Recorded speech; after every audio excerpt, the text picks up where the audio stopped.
যদিওবা আমি হিন্দু, ইসলাম সম্পর্কে প্রশ্ন করছি আর জিজ্ঞাসা করছি কারণ জাকির নায়েক হচ্ছেন সবচেয়ে উপযুক্ত। যেমন আপনি লেকচারে অনেকবার বলেছেন যে পবিত্র কোরআন লেখা হয়েছে ১৪০০ বছর আগে আর মনে করা হয় সবচেয়ে সেরা এবং আল্লাহর দেয়া সর্বশেষ ওহী। তাই আমার দুটি প্রশ্ন। আল্লাহ সবকিছু জানেন, কেন তিনি সেরা গ্রন্থটি প্রথমেই দেননি প্রথম নবীকে, আর ঈশ্বর এত সময় নিলেন তার জ্ঞানের সেরাটা দিতে? আমার দ্বিতীয় প্রশ্ন এটার সাথে সম্পর্কিত, যদিও পবিত্র কোরআন লেখা হয়েছে ১৪০০ বছর আগে আর মানুষ পৃথিবীতে বসবাস করছে হাজার হাজার বছর আগে, তাই কেন অতি দয়ালু আল্লাহ তাদের সেরা জ্ঞানটা দেন না যা আমাদের দিয়েছেন ১৪০০ বছর আগে? ধন্যবাদ সবাইকে। ভাই, আপনি প্রশ্ন করলেন খুবই প্রাসঙ্গিক প্রশ্ন, দুটো প্রশ্ন, একটা হচ্ছে আরেকটার উত্তর। আপনি বললেন যে কেন আল্লাহ সুবহানাহু ওয়া তাআলা এই চূড়ান্ত বার্তা দিলেন ১৪০০ বছর আগে, প্রথম মানুষ থেকে কেন দেননি? আর দ্বিতীয় অংশ একই প্রশ্নের উত্তর, যে ১৪০০ বছর আগে যে লোকজন ছিল তাদের ব্যাপারে কি হবে? তারা কোরআন থেকে বঞ্চিত। আল্লাহ যদি অতি দয়ালু, অতি মহান, অতি ক্ষমাশীল হন, তাহলে ১৪০০ বছর আগের লোকজন কি বঞ্চিত হয়নি? খুবই ভালো প্রশ্ন করেছেন। আপনার প্রশ্নের উত্তরে বলছি, আমার ছেলে আমাকে বলল, আব্বা, বাবা, তুমি চাও আমি ডাক্তার হই, তাহলে কেন নার্সারিতে প্রথম শ্রেণীতে, দ্বিতীয় শ্রেণী, তারপরে স্কুল কলেজে ভর্তি করালে আমাকে বলো তো? সরাসরি মেডিকেল কলেজে ভর্তি করালে না কেন? যদি আমার ছেলেকে ডাক্তার বানাতে চাই আমি, সরাসরি তাকে মেডিকেল কলেজে ভর্তি করাতে হবে না। প্রথমে তার জন্য ক্ষেত্র তৈরি করতে হবে।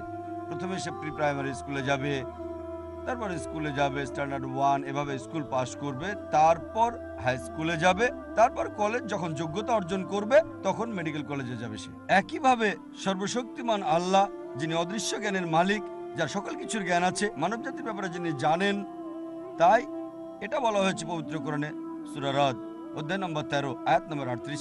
আল্লাহ বলেন, লিকুল্লি আজলিন কিতাব। কিতাব দেওয়া হয়েছে প্রত্যেক যুগে, প্রত্যেক সময়ে। কোরআনের ৪টার নাম বলা হয়েছে, তাওরাত, জাবুর, ইনজিল এবং কোরআন। অনেক কিতাব নাজিল করা হয়েছে। প্রথম কিতাব নাজিল করেছেন কারণ সর্বশক্তিমান আল্লাহ জানতেন যে মানব জাতির আরো উন্নতি করতে হবে। যদি সেই সময় কোরআন নাজিল করতেন, সেই প্রথম সময়ে আমাদের আদি পিতা আদম আলাইহিস সালামের সময়, তিনি জানেন যে মানুষ এটা বহন করতে পারবে না। এ কারণে যে কিতাব কোরআনের আগে এসেছে, মানে ইনজিল, এখন হলো বাইবেল, যদিও আমরা বাইবেলকে ইনজিল বলে মনে করি না, তবে বাইবেলের কিছু অংশ হয়তো ঈশ্বরের বাণী। এটা বলা হয়েছে বাইবেলে গসপেল অফ জন অধ্যায় নম্বর ১৬ অনুচ্ছেদ ১২ থেকে ১৪। যিশু আলাইহিস বলছেন, আমার অনেক কিছু বলার আছে, এখন তোমরা তা সহ্য করতে পারবে না। যখন সত্যের আত্মা আসবে, সে তোমাদের সত্যের পথ দেখাবে, তোমাদের আশার পথ দেখাবে, আমাকে সম্মানিত করবে। তাই যিশু আলাইহিস জানতেন। তারপরও তিনি বলেছেন, তোমরা তা সহ্য করতে পারবে না, এজন্যই সর্বশেষ এবং চূড়ান্ত নবী আসবে, সে তোমাদের আশার পথ দেখাবে। এভাবে সর্বশক্তিমান আল্লাহ ভালোভাবে জানতেন কোন সময়টা সর্বশেষ ও চূড়ান্ত বার্তা কোরআন নাজিলের উপযুক্ত সময়, আর সেটা ছিল ১৪০০ বছর আগে। এবার আপনার দ্বিতীয় প্রশ্নে আসি, কোরআনের আগের লোকজনের কি হবে তাদের ব্যাপারে বলি। আমার ছেলে যদি ক্লাস 1-এ পড়ে, তাকে মেডিকেল কলেজের প্রশ্নপত্র দেওয়া হবে না, ক্লাস 1-এর প্রশ্নই তাকে দেওয়া হবে। যদি হাই স্কুলে যায়, হাই স্কুলের প্রশ্নই তাকে দেওয়া হবে, তারপর জুনিয়র কলেজ। ঠিক একইভাবে সর্বশক্তিমান আল্লাহর মূল বার্তা সব গ্রন্থেই, সব কিতাবে, প্রথম থেকে শেষ কিতাব কোরআন পর্যন্ত একই, অর্থাৎ এক আল্লাহকে বিশ্বাস করতে হবে, একমাত্র তাঁরই ইবাদত করতে হবে। তাই সব নবীগণ, প্রথম নবী আদম আলাইহিস সালাম থেকে শুরু করে তারপর নূহ, ইব্রাহিম, মুসা, ঈসা, মুহাম্মদ সাল্লাল্লাহু আলাইহি সাল্লাম, সবার মূল কথা একই, আল্লাহ সুবহানাহু ওয়া তাআলার একত্ববাদ, তাওহীদ সম্পর্কে। আর এই আল্লাহর একত্ববাদ, তাওহীদ নিয়ে ইনশাআল্লাহ আমি বিস্তারিত আলোচনা করব এই কনফারেন্সের শেষ দিনে, শেষ রবিবারে, ২০শে জানুয়ারি ইনশাআল্লাহ। আশা করি উত্তরটা পেয়েছেন। ধন্যবাদ। বোনদের মাঝে যদি কোনো অমুসলিমের প্রশ্ন থাকে করতে পারেন। আসসালামু আলাইকুম। প্রশ্নটি করেছেন অমুসলিম বোন ভান্দানা। তিনি জানতে চেয়েছেন, আমি এই ধরনের নতুন অল্প জ্ঞান আছে, তাই একটা মূল প্রশ্ন করলাম, যদি ৬,০০০ আয়াতের মধ্যে ১,০০০ আয়াত বিজ্ঞান নিয়ে বলে থাকে, তাহলে কোরআন থেকে আসলে আমরা কি পেয়েছি? বোন খুব সুন্দর প্রশ্ন করলেন যে কোরআনে ৬,০০০-এর বেশি আয়াত আছে আর ১,০০০-এর বেশি আয়াত বিজ্ঞান নিয়ে বলছে, তাহলে কোরআন থেকে কি পেয়েছি? বোন, আমি লেকচারে বলেছি এর উত্তরটা যে আমাদের আসল পাওয়া হচ্ছে তাওহীদ, এক ঈশ্বরে বিশ্বাস করা, কেবল তার ইবাদত করা, অন্য কারো নয়। আর আমি বলেছি যে এই কোরআন বিজ্ঞানের বই না, SCIENCE, এটা হচ্ছে নিদর্শনের বই, SIGNS এটা আয়াতের বই। কোরআন হচ্ছে সেই বই যা আপনাকে দেখিয়ে দিবে কিভাবে জীবনযাপন করবেন। যখন শ্রী শ্রী রবিশঙ্করের সাথে বিতর্ক করেছিলাম, বলেছি যে আর্ট অফ লিভিং এর সেরা বই হচ্ছে এটা। আর্ট অফ লিভিং এর উপর যদি কোনো সেরা বই থাকে সেটা হচ্ছে কোরআন। আর্ট অফ লিভিং এর উপর সবচেয়ে সেরা বই, আর এর সদস্য সংখ্যা 1.3 মিলিয়নেরও বেশি মানুষ। এই বই জীবন চালানোর পথ বলে দেয়। অনেক সময় দেখা যায় যে কোরআনের একটা আয়াতের অনেক অর্থ হতে পারে, কারণ কোরআন হচ্ছে আল্লাহ সুবহানাহু ওয়া তাআলার বাণী। একইভাবে এই ১,০০০ আয়াত যেগুলো বিজ্ঞান নিয়ে বলছে, এর মানে এই না যে শুধু বিজ্ঞানের কথাই বলছে, অন্যান্য বিষয়ের উপরও এটা কথা বলেছে। এটাই কোরআনের সৌন্দর্য।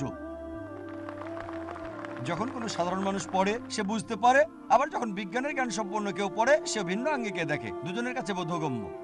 এটা কোরআনের সৌন্দর্য। এর মানে এই না যে কোরআন বিজ্ঞানের বই। হ্যাঁ, তবে একটা আয়াত কোরআনে নেই যা প্রতিষ্ঠিত বিজ্ঞানের বিরোধিতা করে, কারণ এটা আল্লাহ সুবহানাহু ওয়া তাআলার সর্বশক্তিমান স্রষ্টার বই। তাই এটা পথনির্দেশের বই, কিভাবে জীবন চালাতে হবে।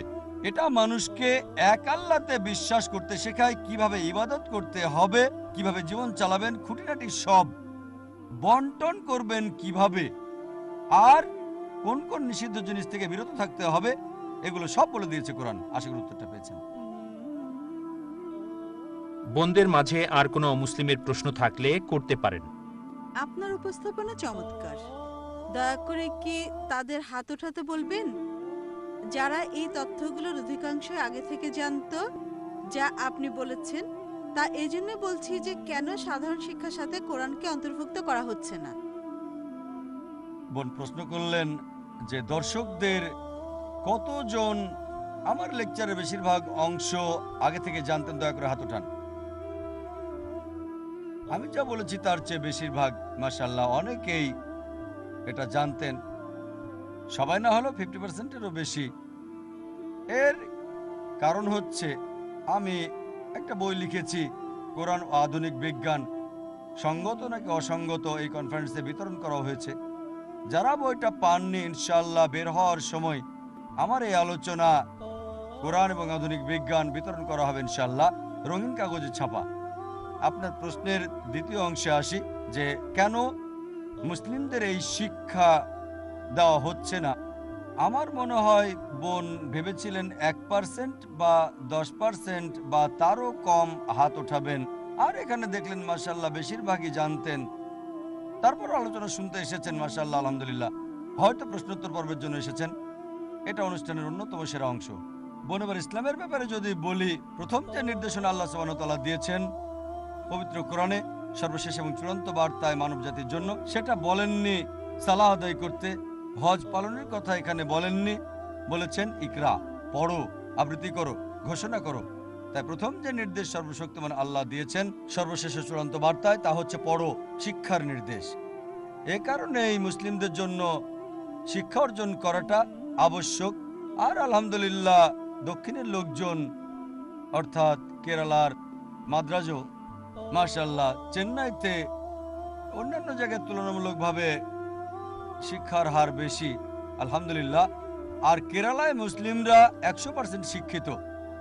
শুধু মুসলিমই না, কেরালায় মুসলিম অমুসলিম সবাই শিক্ষিত। সেখানে সংস্কৃতি হচ্ছে এটা। আর ইসলাম ধর্মের ব্যাপারে বললে প্রত্যেক মুসলিমের শিক্ষা অর্জন আবশ্যক। আর যারা শিক্ষা অর্জন করেনি তাদের জন্য সংকেত যে শিক্ষা গ্রহণ করা জরুরি এটা। আর এই বার্তায় আল্লাহ সুবহানাহু ওয়া তাআলা সর্বশেষ ও চূড়ান্ত গ্রন্থ পবিত্র কোরআনে দিয়েছেন। আশা করি উত্তরটা পেয়েছেন। কোনো অতিথি কি প্রশ্ন করবেন অমুসলিম? ঠিক আছে, এখন আমরা দূরে পুরুষদের মাঝ থেকে প্রশ্ন নেব।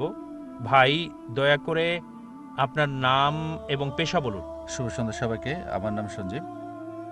আমি এখানে লান পার্কে কোম্পানিতে অ্যাডমিন হিসেবে কাজ করছি। আমার কিছু প্রশ্ন আছে, তবে ইসলাম সম্পর্কে দুটো প্রশ্ন করব। প্রথম প্রশ্ন হলো, ইসলাম কি পুনর্জন্ম বিশ্বাস করে? আর দ্বিতীয় প্রশ্ন হলো, ইসলাম আত্মহত্যা সমর্থন করে না, তারপরও অনেক মানুষ যেমন পাকিস্তান, আরবিয়ান দেশগুলোতে নিজেরা নিজেদের হত্যা করছে, সাথে অন্য লোকদেরকে হত্যা করছে। তাহলে কারা এই সকল লোকদের প্ররোচিত করছে? তারা কি আসলেই ইসলাম অনুসরণ করছে, বা কারা তাদের উৎসাহ যোগাচ্ছে? এটাই আমার প্রশ্ন, স্যার। ভাই দুটো প্রশ্ন করলেন। প্রথম প্রশ্ন, ইসলাম কি পুনর্জন্মে বিশ্বাস করে?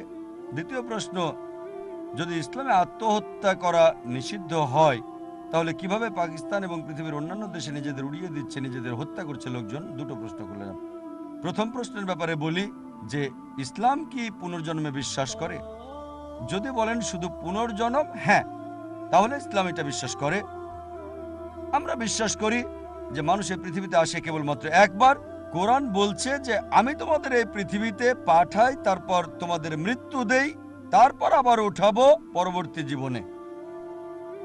এই কথাটা হিন্দু ধর্মগ্রন্থের বেদে বলা হয়েছে। যদি ঋগ্বেদ পড়েন, বুক নাম্বার 10, পুনর্জন্মের কথা বলা হয়েছে। পুনর মানে পরবর্তী, জন্ম মানে জীবন। তাই বেদ পুনর্জন্ম সম্পর্কে বলছে, পরবর্তী জীবন সম্পর্কে। কিন্তু দুঃখজনকভাবে অধিকাংশ হিন্দু পুনর্জন্মের মানে ভুল বুঝে থাকে। পুনর মানে পরবর্তী, জন্ম মানে জীবন। আমরা পরবর্তী জীবনে বিশ্বাস করি। পুনর বা রিবার্থ বললে আমাদের কোনো সমস্যা নেই। কিন্তু অধিকাংশ হিন্দু বিশ্বাস করে একটা দর্শনে, সেটা হচ্ছে সংস্কারা। এটা একটা সংস্কৃত শব্দ সংস্কারা, যার মানে জন্ম মৃত্যু, জন্ম মৃত্যু। এটা হচ্ছে পুনর্জন্মের একটা চক্র।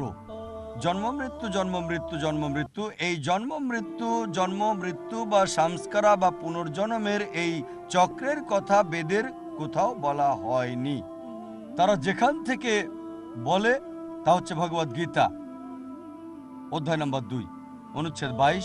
উল্লেখ আছে যে মানুষ যেমন পুরাতন কাপড়ের পরিবর্তে নতুন কাপড় পরে, একইভাবে আত্মা পুরাতন দেহকে ফেলে দিয়ে নতুন দেহ গ্রহণ করে। ভগবদ গীতার এই কথার ব্যাপারে আমার কোনো আপত্তি নেই। এটার উল্লেখ আছে উপনিষদেও। যেমন প্রজাপতি এক ঘাসের ফলা থেকে অন্য ঘাসে চলে যায়, আমার সমস্যা নেই। এখন যদি এই গ্রন্থগুলো দেখেন, যদি বেদের আক্ষরিক অর্থগুলো দেখেন, সেটা কিন্তু জন্ম মৃত্যু ইত্যাদি চক্র নিয়ে বলছে না। শুধু যেটা নিয়ে বলছে সেটা হচ্ছে পুনর্জন্ম, পরবর্তী জীবন। ইসলামে একই কথা বলা হচ্ছে। কিন্তু অধিকাংশ হিন্দু পণ্ডিতেরা বুঝতে পারে না যে কেন কিছু মানুষ শারীরিক সমস্যা নিয়ে জন্মগ্রহণ করে, প্রতিবন্ধী হয়ে কেন জন্ম নেয়। কেউ জন্মায় স্বাস্থ্যবান, কারো জন্ম হয় প্রতিবন্ধী হয়ে, কারো জন্ম হয় ধনী পরিবারে, কেউ গরিব পরিবারে। তারা ভাবলো এটা অযৌক্তিক, আর ঈশ্বর অবিচার করেন কি করে, তাই তারা থিওরি দাঁড় করালো সংস্কারা, যেটা বেদের কোথাও নেই। বেদ হচ্ছে হিন্দু ধর্মের সবচেয়ে পবিত্র ধর্মগ্রন্থ। হিন্দু ধর্মগ্রন্থগুলো হচ্ছে স্মৃতি এবং শ্রুতি। স্মৃতি হচ্ছে যেগুলো মানুষের রচনা করেছে, আর শ্রুতি হলো বেদ উপনিষদ, যা ঈশ্বরের বাণী বলে ধরা হয়। এখন তারা যাচাই করতে পারে না যে কেন কিছু লোক ধনী, কিছু লোক গরিব, কিছু লোক সুস্বাস্থ্যের অধিকারী, কিছু লোক শারীরিক প্রতিবন্ধী। তারা তাই সংস্কার থিওরি দাঁড় করালো। এবার ইসলামে আসেন। আল্লাহ কোরআনে বলেন, সূরা মুলক অধ্যায় নম্বর 67 আয়াত নম্বর 2, الذي خلق الموت والحياة আল্লাহ সৃষ্টি করেছেন জীবন এবং মৃত্যু পরীক্ষা করার জন্য কে উত্তম আমলকারী। এই জীবনটা হচ্ছে আখিরাতের জন্য পরীক্ষা। আর আমরা বিশ্বাস করি প্রত্যেক শিশুই নিষ্পাপ হয়ে জন্মায়, মাসুম হয়ে। হোক সে প্রতিবন্ধী বা স্বাস্থ্যবান, বা হোক ধনী বা গরিব, এই সব কিছুই মানুষের জন্য হচ্ছে পরীক্ষা। যেমন আল্লাহ কোরআনে বলেছেন সূরা বাকারা অধ্যায় নম্বর 2 এবং সূরা আনফাল অধ্যায় 8 আয়াত 28। আল্লাহ বলেন, আমি অবশ্যই তোমাদের পরীক্ষা করব ভয় এবং দারিদ্রতা দিয়ে। জীবনের ক্ষয়ক্ষতি দিয়ে এবং সম্পদের ক্ষয়ক্ষতি দিয়ে। আরো বলা হয়েছে সূরা আনফাল অধ্যায় ৮ আয়াত ২৮ যে তোমাদের সন্তান এবং সম্পদ তোমাদের জন্য পরীক্ষা। এখানে বুঝলাম কোরআন বলছে সন্তান সন্ততিও আমাদের জন্য পরীক্ষা। এখন ধরেন কোনো শিশু প্রতিবন্ধী হয়ে জন্মগ্রহণ করলো, এটা পরীক্ষা পিতামাতার জন্য। পিতামাতা হয়তো ভালো, হয়তো ধার্মিক, আল্লাহ তাদের আরো পরীক্ষা করতে চান প্রতিবন্ধী সন্তান দিয়ে, তারপরও তারা আল্লাহ সুবহানাহু ওয়া তাআলার উপর ভরসা করে কিনা, এটা পরীক্ষা। এর মানে এই না যে মন্দ কিছু ঘটলে এটা শাস্তি হতে পারে, এটা শাস্তি হতে পারে, এটা পরীক্ষা। যদি ভালো কিছু হয় আপনার, হতে পারে এটা পুরস্কার বা হতে পারে এটা পরীক্ষা। এর মানে এই না যে মন্দ কিছু ঘটলেই এটা আপনার শাস্তি। হতে পারে শাস্তি, হতে পারে পরীক্ষা। ভালো কিছু হলে হতে পারে এটা আপনার পুরস্কার বা আপনার পরীক্ষা। তাই এখানে সর্বশক্তিমান পিতামাতাকে পরীক্ষা করছেন যে তারা আল্লাহকে বিশ্বাস করে কিনা। তাই যদি সন্তান প্রতিবন্ধী হয়ে জন্ম নেয়, পিতামাতা হয়তো সাধারণ মুসলিম, তাই তারা বলে ফেলবে, ও কেন আমার সন্তান প্রতিবন্ধী হবে, কেন আমার সন্তান হৃদরোগ নিয়ে জন্মগ্রহণ করবে। আল্লাহ তাদের পরীক্ষা করছেন। যারা ভালো মুসলিম তারা বলবে আল্লাহ দিয়েছেন, সমস্যা নেই, তারপরও আল্লাহ সুবহানাহু ওয়া তাআলাকে ধন্যবাদ। আর পরীক্ষা যত কঠিন হবে পুরস্কারও তত বড় হবে। সাধারণ বিএ পাস করা মানে এটা একটা সহজ ব্যাপার, কিন্তু এমবিবিএস পাস করাটা কঠিন। যখন এমবিবিএস পাস করছেন নামের আগে লিখছেন ডাক্তার, ডিআর, উচ্চ মর্যাদা। পরীক্ষা কঠিন, সম্মানও বেশি। তাই আল্লাহ বিভিন্ন মানুষকে বিভিন্নভাবে পরীক্ষা করে থাকেন। প্রতিবন্ধী শিশুর জন্ম নিয়ে হিন্দুরা বলে থাকে, হিন্দু পণ্ডিতেরা, যে আগের জন্মে, তার পূর্ব জন্মে সে পাপ করেছিল, এজন্য প্রতিবন্ধী হয়েছে। তাদের আর অন্য কোনো যুক্তি নেই, ভালো কাজ করলে স্বাস্থ্য ভালো হবে। তাই হিন্দু পণ্ডিতেরা বলছে যে প্রত্যেক সৃষ্টি পরিবর্তন হতে থাকে। তাদের মতে হিন্দু ধর্মের বিশ্বজনীন ভ্রাতৃত্ব হচ্ছে সব জীবন্ত সৃষ্টি ভাই ভাই। কারণ কখনো প্রাণী হয়ে জন্ম নেবেন, কখনো পাখি, কখনো ইঁদুর, কখনো কাকড়া, কখনো বা মানুষ হয়ে। মানুষ হচ্ছে সর্বোচ্চ পর্যায়, আর মানুষের 7 বার জন্মাতে পারবে। তারা এই বিশ্বাস নিয়ে এসেছে, কারণ অন্য কোনো যুক্তি দেখাতে পারেনি কেন একটা শিশু ধনী বা গরিব, প্রতিবন্ধী বা স্বাস্থ্যবান। একইভাবে যদি কেউ গরিব হয়ে জন্ম নেয়, এটা তার জন্য পরীক্ষা। আর ধনী লোককে যাকাত দিতে হবে। প্রত্যেক ধনী ব্যক্তি যার নিসাব লেভেলের চেয়ে বেশি সঞ্চয় আছে, 85 গ্রাম স্বর্ণের চেয়ে বেশি, তাকে প্রতি চন্দ্র বছরে 2.5% জাকাত দিতে হবে। গরিব লোকদের জন্য, গরিব লোক সে জাকাতে পূর্ণ মার্ক পেয়ে গেল, সে গরিব, তাকে জাকাত দিতে হবে না, 100-তে 100 পেয়ে গেল। তবে আমরা বলি ও গরিব লোক বেচারা, গরিব লোক জাকাতে 100-তে 100 পেয়েছে। ধনী লোক যদি যথাযথভাবে জাকাত দেয়, সে 100-তে 100 পেতে পারে। সে বলতে পারে ঠিক আছে, আমার অনেক সম্পদ, এই অংশের জাকাত দেব না। সে হয়তো 50% জাকাত দিল। সুতরাং নেগেটিভ পয়েন্ট অনেক সময় দেয় না। তাই চিন্তা করেন, ধরেন একটা পরীক্ষায় আপনার প্রশ্নপত্র যেটা হয়েছে সেটা খুবই সহজ, আপনি খুশি হবেন না দুঃখ পাবেন? তাই যখন কেউ গরিব হয়ে জন্ম নেয়, সে জাকাতে 100-তে 100 পাচ্ছে। এজন্যই আমাদের নবী সাল্লাল্লাহু আলাইহি ওয়াসাল্লাম বলেছেন যে ধনী লোকের চেয়ে গরিব লোক জান্নাতে যাওয়া সহজ। তবে আমরা বলি যে আরে বেচারা গরিব দরিদ্র, কত আফসোস। জাকাতে 100-তে 100 পাচ্ছে সেটা ভুলে যায়। ধনী লোককে জাকাত দিতে হবে, জাকাত দেওয়া ছাড়াও আবার তাকে দান করতে হবে, সম্পদের হিসাব দিতে হবে। আর এজন্যই ইসলাম যে আমরা একবারই এই পৃথিবীতে জন্ম নেই, আর একবারই যথেষ্ট, একবারই মৃত্যু হবে আমাদের। আর বিচারের দিনে পুনরুত্থান হবে। এটাকে পুনর্জন্ম বা পুনর্জন্ম যাই বলেন সমস্যা নেই, আমরা বলি মৃত্যুর পরের জীবন।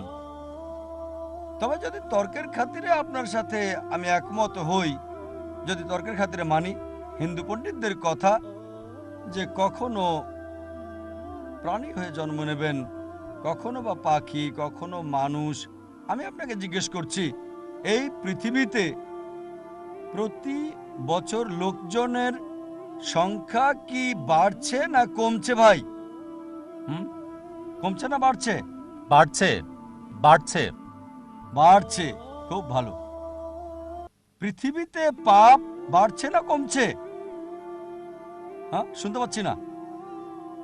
বাড়ছে না কমছে? বাড়ছে স্যার, সরি, বাড়ছে। বাড়ছে।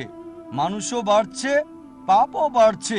যদি হিন্দু পণ্ডিতদের দর্শনটা মেনে নেই, তাহলে যেহেতু পাপ বাড়ছে, জনসংখ্যা তো কমার কথা ছিল। সেজন্যই আমি সর্বোচ্চ গ্রন্থের কথা বলবো, বেদ। যখন চেন্নাইয়ে লেকচার দেই, আগে একটা লেকচার দিয়েছি প্রথম পিস কনফারেন্সে 2004 সালে, ইসলাম এবং হিন্দু ধর্মের সাদৃশ্য নিয়ে। আর সেখানে দেখিয়েছি, তুলনা করেছি যে বেদও এক ঈশ্বরের কথা বলছে, মূর্তি পূজা করা যাবে না, এই সব। তাই যেগুলো কমন, আসুন সেগুলো মানি। আর এই সংস্কারা চক্র, জন্ম মৃত্যু বেদে কোথাও আপনারা পাবেন না। এটা হিন্দু পণ্ডিতদের দর্শন, কারণ তারা ব্যাখ্যা দিতে পারেনি কেন মানুষ গরিব বা রোগা হয়ে জন্ম নেয়, আর ইসলাম কি বলেছে তা বলেছি আমি। এবার আপনার দ্বিতীয় প্রশ্নে আসি, যে যদি ইসলামে আত্মহত্যা নিষিদ্ধ হয়, হারাম হয়, এমন হলে কেন মানুষ আত্মহত্যা করে? কেউ কি প্ররোচিত করছে তাদের? Suicide bombing. কোরআন বলছে সূরা বাকারা অধ্যায় নম্বর 2 আয়াত 195, নিজের হাতে নিজেকে ধ্বংস করো না, নিজেকে ধ্বংস করো না। তাই কোরআনের মতে আত্মহত্যা করা নিষিদ্ধ। সুতরাং আত্মহত্যা করা নিষিদ্ধ। এবার অন্য নিরপরাধ মানুষকে হত্যার ব্যাপারেও কোরআন বলছে সূরা মাইদা অধ্যায় নম্বর 5 আয়াত 32, কেউ যদি মানুষ হত্যা করে, হোক মুসলিম বা অমুসলিম, যদি হত্যার বদলা না হয় বা জমিনে ফ্যাসাদ করার কারণে না হয়, সেজন্য পুরো মানব জাতিকেই হত্যা করলো।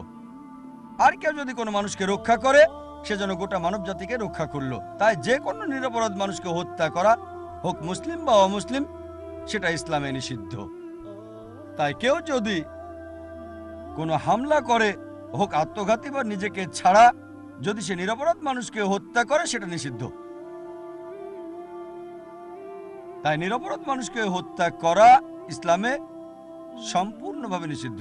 যদি যুদ্ধের কৌশল হিসেবে তা করেন, যেমন জাপানিরা প্রথম থেকে সুইসাইড বোম্বিং করেছিল। সুইসাইড বোম্বিং আসলো থেকে একজন প্রফেসর একটা বই লিখেছেন, ডাইং টু উইন আমেরিকা। তিনি লিখেছেন যে প্রথম যে ব্যক্তি সুইসাইড বোম্বিং করেছিল এলটিটি থেকে,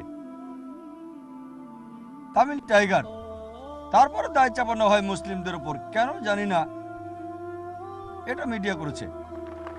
আপনি কি শুনেছেন কোন মুসলিম প্রথম সুইসাইড বোম্বিং করেছিল? প্রথম করেছে এলটিটি থেকে, তারপরে আমেরিকানরা। আর হয়তো কিছু মুসলিম কুলাঙ্গাররা তা করেছে, কিন্তু শুরু করেছে কে? তারপরে কোনো আত্মঘাতী হামলা হলে, সন্ত্রাসী হামলা হলে বলা হয় মুসলিমরা করেছে। চেন্নাইয়ে কয়েক বছর আগে আমি একটা লেকচার দিয়েছি, সন্ত্রাসবাদ এবং জিহাদ ইসলামিক দৃষ্টিভঙ্গিতে। সেখানে আমি বিস্তারিত বলেছি আত্মঘাতী বোমা হামলার ব্যাপারে ইসলামিক দৃষ্টিভঙ্গি কি। তবে নিরপরাধ মানুষকে হত্যা করা এবং আত্মহত্যা করা এটা হারাম। আশা করি উত্তরটা পেয়েছেন। প্রশ্ন করার জন্য ধন্যবাদ। কে যাচ্ছি পুরুষদের মাঝে। যদি পেছনে কোনো অমুসলিম থাকেন বা মহিলাদের মাঝে, দয়া করে ভলান্টিয়াররা হাত তুলবেন। কোনো অমুসলিম বোন আছেন, আমাকে আপনারা প্রশ্ন করতে পারেন। কোনো অমুসলিম দর্শক যদি প্রশ্ন করতে চান, নির্দ্বিধায় করতে পারেন, এটা আপনাদের সুযোগ। এই চেন্নাইয়ে আমি আরও একবার এসেছি, আলহামদুলিল্লাহ সব প্রশ্ন অমুসলিমরাই করেছিলেন। তাই আশা করি চেন্নাইয়ের অমুসলিমরাও মাশাআল্লাহ তারা সাহসী, যে কোনো প্রশ্ন করতে পারেন, সমালোচনা করতে পারেন। যদি আমার কথার সাথে একমত না হন, সমস্যা নেই, আপনারা সামনে এসে প্রশ্ন করেন। বিশ্বাস করেন আমার বয়স কম, তবু আমি সহ্য করতে পারি। কোরআনের সমালোচনা করেন, ইসলামের সমালোচনা করতে পারেন, প্রশ্ন করতে পারেন, এটা আপনাদের সুযোগ। মাইক্রোফোনের সামনে চলে আসেন, সন্দেহ দূর করেন, এটা আপনার সুযোগ। এখানে একজন ভাই আছেন, প্রশ্ন করতে চাচ্ছেন। দয়া করে নাম এবং পেশা বলুন। হ্যালো সবাইকে, আমার নাম রামাকৃষ্ণ নান, আমি একজন সফটওয়্যার ইঞ্জিনিয়ার। আপনার কাছে আমার দুটো প্রশ্ন। প্রথমটা হলো, মৃত্যুর পর অঙ্গদানের ব্যাপারে ইসলাম কি বলে? এটার কি অনুমতি আছে নাকি নিষিদ্ধ? দ্বিতীয় প্রশ্ন হলো, নাস্তিকের ব্যাপারে ইসলাম কি বলে? এই দুটোই। ভাই দুটো প্রশ্ন করলেন, ভাই একজন অমুসলিম আর দুটো প্রশ্ন করলেন, কোনো সমস্যা নেই। প্রথম প্রশ্ন হচ্ছে শরীরের অঙ্গ দান করার ব্যাপারে ইসলাম কি বলে, আর দ্বিতীয় প্রশ্ন হচ্ছে নাস্তিক সম্পর্কে। এবার আপনার প্রশ্নে আসে, ইসলাম অঙ্গদানের ব্যাপারে কি বলে। কোরআনের সরাসরি কোনো আয়াত নেই বা সহিহ হাদিস নেই যেটা বলছে অঙ্গদান করা যাবে কি না। তবে অনেক সম্মেলনে হয়েছে, যেমন সৌদি আরবে হয়েছে, মালয়েশিয়া সহ পৃথিবীর বিভিন্ন অঞ্চলে হয়েছে। এবং বিশেষজ্ঞরা একটা ঐক্যমতে পৌঁছেছেন, যদি 3টি শর্ত মানা হয় তাহলে অঙ্গ দান করা যাবে। 1 নম্বর, যার অঙ্গটা দরকার স্বাভাবিকভাবে, এটা তার জীবন রক্ষাকারী হবে, সে অঙ্গ নিতে পারবে যদি সেটা তার জন্য বড় উপকারী হয় বা জীবন রক্ষা করে। 2 নম্বর হচ্ছে, যে ব্যক্তি অঙ্গ দান করবে, অঙ্গ দান করার পরে এটা তার শরীরে বড় কোনো ক্ষতি করবে না। যেমন ধরুন, যদি হার্ট দান করেন তাহলে তো মারা যাবেন, তাই হার্ট দান করা যাবে না। তবে ডাক্তাররা বলে যে একজন মানুষ 2টো কিডনির একটা দিয়ে দিলে সে বেঁচে থাকতে পারে। তাই যদি আমার মায়ের কিডনি সমস্যা হয়, 2টো কিডনি নষ্ট হয়ে যায়, আর আমি আমার মাকে একটা কিডনি দিয়ে দিই, তাহলে আমরা দুজনেই বেঁচে থাকতে পারবো। তবে স্বাভাবিকভাবে কেউ যদি তার কোনো অঙ্গ মৃত্যুর সময় দান করতে চায়, সেটার অনুমতি আছে, কিন্তু যদি জীবিত অবস্থায় হয় আর শরীরের কোনো বড় ক্ষতি বা জীবন হারানোর সম্ভাবনা থাকলে তা করতে পারবে না। আর তৃতীয় বিষয় হচ্ছে, টাকার বিনিময়ে দিয়ে যাবে না, অঙ্গ বিক্রি করা যাবে না। যদি এই 3টি শর্ত মানা হয় তাহলে অঙ্গ দান করতে পারবে। এবার আপনার দ্বিতীয় প্রশ্নে আসি আমি, নাস্তিকদের ব্যাপারে ইসলাম কি বলে। আমার কথা যদি বলেন, যখন কোনো নাস্তিকের সাথে দেখা হয়, আপনি কি নাস্তিক ভাই? আচ্ছা, বললেন না। কোনো নাস্তিকের সাথে দেখা হলে প্রথম যে কাজটা আমি করি, আমি সে নাস্তিকে অভিনন্দন জানাই। লোকজন হয়তো আশ্চর্য হবে, কেন জাকির নাস্তিককে অভিনন্দন জানাচ্ছে? আমি নাস্তিককে অভিনন্দন জানাচ্ছি কারণ অধিকাংশ মানুষই অন্ধভাবে বিশ্বাস করে সে একজন হিন্দু কারণ তার বাবা হিন্দু, সে খ্রিস্টান কারণ তার বাবা খ্রিস্টান, অনেক মুসলিম কারণ তাদের বাবা মুসলিম। আর এই নাস্তিক চিন্তা করছে সে হয়তো কোনো ধর্মীয় পরিবারের, তার বাবা হয়তো ধার্মিক, তবে সে হয়তো বিশ্বাস করছে না যে সে কিভাবে ঈশ্বর, যার খাবারের দরকার হয়ে থাকে, ঈশ্বর কি করে মারা যায়, ঈশ্বর মিথ্যে কথা বলে। আর আমি নাস্তিককে ধন্যবাদ জানাই কারণ সে ইসলামিক শাহাদার যে প্রথম অংশ সেটা বলে ফেলেছে, সে লা ইলাহা, মানে কোনো মাবুদ নাই। আমার যে কাজটা করতে হবে তাহলে ইল্লাল্লাহ, আল্লাহ ছাড়া, আমি সেটা করবো ইনশাল্লাহ। তাই আমার অর্ধেক কাজ তো হয়ে গেছে। কোনো অমুসলিম যে অন্য ঈশ্বরে বিশ্বাস করে তাকে প্রথমে দেখাতে হবে যে ঈশ্বরের উপাসনা করছে সেটা ভুল। তার কাছে ভুল প্রমাণ করতে হবে যে সে নকল ঈশ্বরের উপাসনা করছে, তারপর সঠিক ঈশ্বরের প্রমাণ তুলে ধরতে হবে। আর নাস্তিকের ক্ষেত্রে অর্ধেক কাজ তো হয়ে গেছে, ইতিমধ্যে সে ইসলামিক শাহাদার প্রথম অংশ লা ইলাহা মেনে নিয়েছে, কোনো মাবুদ নাই, আমাকে শুধু করতে হবে ইল্লাল্লাহ, আর তা আমি করবো ইনশাল্লাহ। আমি প্রথম প্রশ্ন নাস্তিককে বলি যে ঈশ্বরের সংজ্ঞা কি। কেউ যদি বলে ঈশ্বর নাই, ঈশ্বর নাই বলতে হলে তাকে ঈশ্বরের সংজ্ঞা জানতে হবে। যদি ঈশ্বরের সংজ্ঞা না জানে সে বলতে পারবে না ঈশ্বর নাই। যেমন ধরেন, আমি বললাম এটা একটা কলম, এটা কি কলম? না, এটা বই। এটা কলম না বলতে হলে কলমের সংজ্ঞা জানতে হবে। কেউ হয়তো বলবে, না জাকির, আমি জানি এটা বই তাই বলছি কলম না। আমি বলবো না, যদি কলমের সংজ্ঞা জানেন আমি বলবো এটা কিতাব, আপনি বলবেন না এটা কিতাব না, কারণ কিতাবের সংজ্ঞাটা আপনি জানেন না। এটা বই না, এই কথা বলতে হলে সংজ্ঞা জানতে হবে, কারণ কিতাব আর বই একই। তাই এটা কলম না, এটা জানতে হলে কলমের সংজ্ঞা জানতে হবে। বইয়ের সংজ্ঞা জানতেও পারেন, নাও পারেন, ঠিক একইভাবে ঈশ্বর না, এই কথা বলতে হলে আপনাকে ঈশ্বরের সংজ্ঞা জানতে হবে।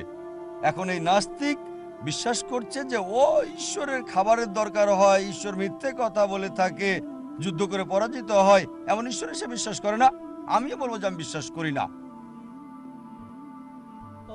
লা ইলাহা। তারপর তাকে বলবো ঈশ্বরের সঠিক ধারণাটা। আর ঈশ্বরের সঠিক ধারণা দেওয়া হচ্ছে সূরা ইখলাস অধ্যায় নম্বর 112 আয়াত 1 থেকে 4, যেটা নিয়ে আলোচনা করবো কনফারেন্সের শেষ দিন ইনশাআল্লাহ। এটা 20শে জানুয়ারি। তাই সে কি করছে? নকল ঈশ্বরকে বাদ দিচ্ছে। তারপর আমি প্রশ্ন করব সে নাস্তিককে যে ধরেন একটা যন্ত্র আপনার সামনে আনা হলো যেটা কেউ আগে কখনো দেখেনি, কেউ এটা সম্পর্কে জানে না। আর আমি যদি প্রশ্ন করি কে আপনাকে বলতে পারবে এই যন্ত্রের ব্যাপারে, বলেন কে আপনাকে বলতে পারবে? নাস্তিক বলবে এই যন্ত্রের গঠন সম্পর্কে যে প্রথম বলতে পারবে, যেহেতু কেউ আগে দেখেনি, এর স্রষ্টা বলতে পারবে। কেউ বলবে উৎপাদনকারী, কেউ বলবে আবিষ্কারক, কেউ হয়তো বলবে এটা সৃষ্টি করেছে যে নির্মাতা। সে বলতে পারে স্রষ্টা, নির্মাতা, আবিষ্কারক, উৎপাদনকারী, যাই বলুক না কেন এমনটাই বলবে সে। কথা বাদ দেবেন না, যাই বলুক মনে রাখেন। তারপর বলেন আমি যে লেকচার দিয়েছি তা আমি আবার বলছি না যে কিভাবে এই পৃথিবীর অস্তিত্ব আসলো। সে আপনাকে বলবে বিগ ব্যাং এর কথা। তারপর বলবো কখন বিগ ব্যাং এর ব্যাপারে আপনি জানলেন। সে বলবে 1973 সালে, এই কিছুদিন আগে, 30 বছর আগে, 40 বছর আগে। আমি বলবো বিগ ব্যাং এর ব্যাপারে 30-40 বছর আগে যা জেনেছেন কোরআন তা বলেছে 1400 বছর আগে। কে এটা বলেছে? সে হয়তো বলবে কাকতালীয় হতে পারে, তর্ক করবেন না, চালিয়ে যান। পৃথিবীর আকৃতি কি? সে বলবে আগের লোকজন মনে করতো এটা চ্যাপ্টা, এখন জানলাম গোলাকার। কখন জানলেন? সে বলবে 1577 সালে যখন ফ্রান্সিস ড্রেক পৃথিবী ভ্রমণ করলেন। কখন? এই 300 বছর আগে, 400 বছর আগে, 450 বছর আগে। কোরআন বলেছে 1400 বছর আগে। কোরআনে কে বলেছে? সে বলবে ও হতে পারে নবী মোহাম্মদ সাল্লাল্লাহু আলাইহি সাল্লাম একজন জ্ঞানী লোক ছিল, তর্ক করবেন না, বলে যান। চাঁদের আলো কি তার নিজস্ব আলো নাকি প্রতিফলিত আলো? সে বলবে আগে জানতাম যে এটা নিজস্ব আলো, আর এখন সম্প্রতি জানলাম 200 বছর আগে এটা প্রতিফলিত আলো। কোরআনে আছে সূরা ফুরকান অধ্যায় 25 আয়াত 61, চাঁদের আলো প্রতিফলিত আলো বলা হয়েছে 1400 বছর আগে। কে বলেছে? সে চুপ হয়ে থাকবে, উত্তরের অপেক্ষা করবে না, চালিয়ে যান। স্কুলে শিখেছি যে সূর্য স্থির নিজ অক্ষে বিচরণ করে না। সে বলবে কোরআনে আছে, আমি বলবো না, স্কুলে শিখেছি আমি। তবে কোরআন বলছে চাঁদ এবং সূর্য আবর্তন করে, যা আমরা সম্প্রতি জেনেছি। স্কুলে 25 বছর আগে শেখানো হয়েছে সূর্য আবর্তন করে না। আর কোরআন বলেছে 1400 বছর আগে যে সূর্য আবর্তন করে, যা বিজ্ঞান এখন আবিষ্কার করেছে। কে এটা উল্লেখ করেছে? সে নীরব হয়ে যাবে, উত্তরের অপেক্ষা করবেন না, চালিয়ে যান। তাই যেগুলো আমি লেকচারে বলেছি এক এক করে বলার পর জিজ্ঞেস করেন কে আগে এগুলো উল্লেখ করেছেন, আর অবশেষে সে বলবে স্রষ্টা, উৎপাদনকারী, আবিষ্কারক, নির্মাতা। এই স্রষ্টা, এই উৎপাদনকারী, এই প্রস্তুতকারী, এই নির্মাতাকে আমরা ইসলামে বলি আল্লাহ। এই কারণেই বিজ্ঞান ঈশ্বরকে বাদ দিচ্ছে না, লা ইলাহা, এটা নকল ঈশ্বরকে বাদ দিচ্ছে, ইল্লাল্লাহ। এই জন্য স্যার ফ্রান্সিস বেকন, বিখ্যাত দার্শনিক, তিনি বলেছেন যে বিজ্ঞানের অল্প জ্ঞান আপনাকে নাস্তিক করবে, বিজ্ঞানের গভীর জ্ঞান ঈশ্বরে বিশ্বাসী করবে। তাই এই লেকচার কোরআন ও আধুনিক বিজ্ঞানের সাহায্যে বৈজ্ঞানিকভাবে আল্লাহর ধারণা প্রতিষ্ঠা করতে পারেন। আশা করি উত্তরটা পেয়েছেন। ধন্যবাদ। আমি বোনদের বলছি, ইনশাআল্লাহ আপনাদের মাঝে কোনো অমুসলিম বোন থাকলে উৎসাহ দিন প্রশ্ন করার জন্য। এটা তাদের জন্য সুবর্ণ সুযোগ। আপনারা তাদেরকে উৎসাহ দিন মাইক্রোফোনে আসার জন্য। ভাই, আমার নাম রিতেশ, আমি ছাত্র, A-level পড়ছি। আমার প্রশ্ন হলো, পোশাকের ব্যাপারে সব ধর্মের সীমাবদ্ধতা আছে, নির্দিষ্ট করে বললে মহিলাদের ব্যাপারে তারা সময়ের সাথে পরিবর্তন হয়েছে, কিন্তু বোরখা কেন এখনো পরিবর্তন হচ্ছে না সময়ের সাথে সাথে? এটা কেন পরিবর্তন হচ্ছে না? আরেকটা প্রশ্ন, আমি দুঃখিত, আমি রমজানে দেখি সব মুসলিম উপবাস থাকে। ভাই প্রশ্ন করলেন যে সময়ের সাথে সাথে প্রত্যেক ধর্মই নারীদের পোশাক পরিবর্তন করে। সময়ের সাথে পোশাক পরিবর্তন হয়, কিন্তু মুসলিম নারীরা এখনো বোরখা পরছে কেন? যদি ইসলামে পোশাকের ব্যাপারে বলেন, পোশাকের 6টা বৈশিষ্ট্য রয়েছে। যেমন পুরুষের জন্য নাভি থেকে টাকনু পর্যন্ত এতটুকু পুরুষের জন্য ফরজ। মহিলাদের জন্য সম্পূর্ণ দেহ ঢাকতে হবে, শুধু যে অংশ খোলা রাখা যেতে পারে তা হচ্ছে মুখমণ্ডল এবং হাতের কবজি পর্যন্ত। কিছু বিশেষজ্ঞ বলেছেন এটাও ঢেকে রাখতে হবে। বাকি 5টা বৈশিষ্ট্য নারী পুরুষ উভয়ের জন্য সমান। দ্বিতীয় হচ্ছে যে পোশাকটা পরবে সেটা এমন টাইট হবে না যেটা দেহের কাঠামো প্রকাশ করে, ঢিলে ঢালা হতে হবে। তৃতীয় হচ্ছে এটা পাতলা বা স্বচ্ছ হবে না যাতে ভেতর দেখা যায়। চতুর্থ হচ্ছে এটা এত চাকচিক্যময় হবে না যা বিপরীত লিঙ্গকে আকৃষ্ট করে। পঞ্চম, অমুসলিমদের ধর্মীয় প্রতীক হতে পারবে না।